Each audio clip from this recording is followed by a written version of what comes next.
So the Yankees dropped the third game of a three-game series against Baltimore Orioles. They still won the series 2-1, but today's game is just they didn't have it today, and it was by the score of 10-6. Jordan Montgomery started. He only went 3 innings. He gave up 6 hits, 5 runs, 4 strikeouts, 2 walks, and they just didn't have it today. I mean, every now and then the starters are going to get hit hard, and that's just part of the game as well. He's been solid for the most part over the last couple games, but today he just didn't have it. So, and the Orioles got the best of him. Turned it over to Michael King. Also got hit a little bit. 2 innings, 2 hits, gave up a run. Wasn't that bad. Lucas Licky was the only one to have actually a fully clean inning, and he threw a scoreless.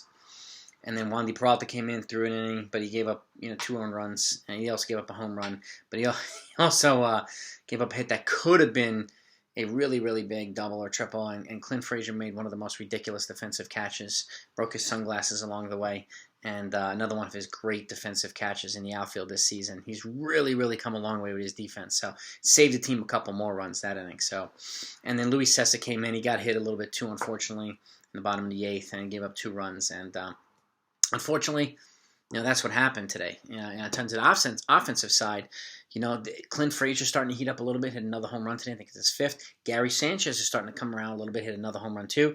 Aaron Judge is staying hot, hit his 12th home run. And that accounted for the majority of the offense. In the 9th inning, DJ LeMahieu got an RBI hit as well. And they wound up scoring 6 runs. It's still a good amount of runs to score, but they gave up 10, unfortunately. And the Orioles just, they kind of let them up a little bit today. So, but again, they won another series, 2-1. Now they're heading out to Texas. And I think they're off tomorrow, so they play on Tuesday. So for a series out there, and then they'll be going to Chicago after that. So Texas will be competitive. Chicago should be their first really hard test over the last couple of weeks. So we'll see how they do. But all in all, I mean, they're playing better. They're bound to have games like this. It happens. Every now and then the pitchers are going to get lit up, even the top ones, the bullpen and starting. So it just happens. And tomorrow's another day. They get to rest tomorrow. And we're going to see what happens, too. Aaron Hicks is on the IL. And we don't know it stands day to day. So we don't really know yet what's going to happen on that side. So hopefully he won't go to the IL. But like I said this in one of my last videos, if you're going to do if you're going to put him on the IL, please give Chris Gittens a chance. I think he deserves this chance. And he could supplant himself right at DH. Won't have to play the field, and doesn't have to play every day. So the other guys can either get a day off or play DH as well, the position players. But he'll provide him with that right-handed power bat. And he's been just smashing AAA for the past almost decade. So he's earned the right to at least get a call-up once. And I hope that he gets the opportunity if Stanton goes on a DL. I'm not wishing for him to go on a DL, but if he does, I hope Gittens gets an opportunity because he's definitely earned it. He's got the bat, and I think it'd be fun to watch him at the major league level. Maybe try to hit, maybe he might potentially hit a couple of bombs. Who knows? We might have a little bit of a Kevin Moss moment here.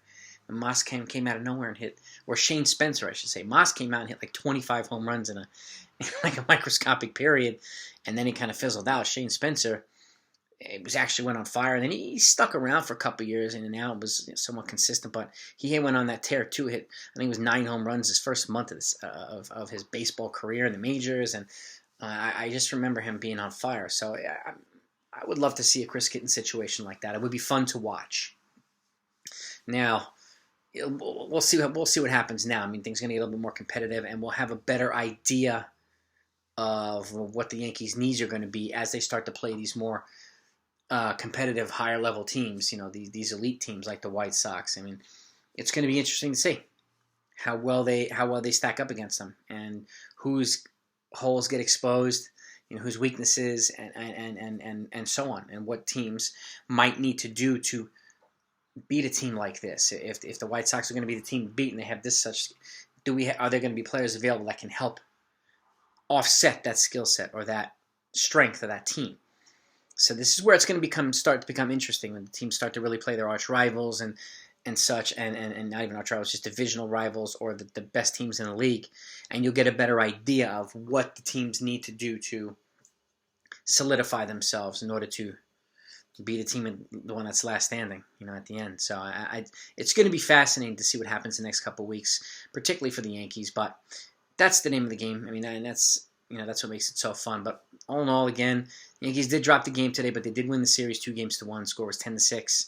And moving on to Texas, and I would watch out for Joey Gallo. He might be a name to be thinking about in terms of the trading deadline. He could be a really big asset to certain teams. So I would look out for him too as a name to be moved or potentially moved. But that's all. Thanks for watching.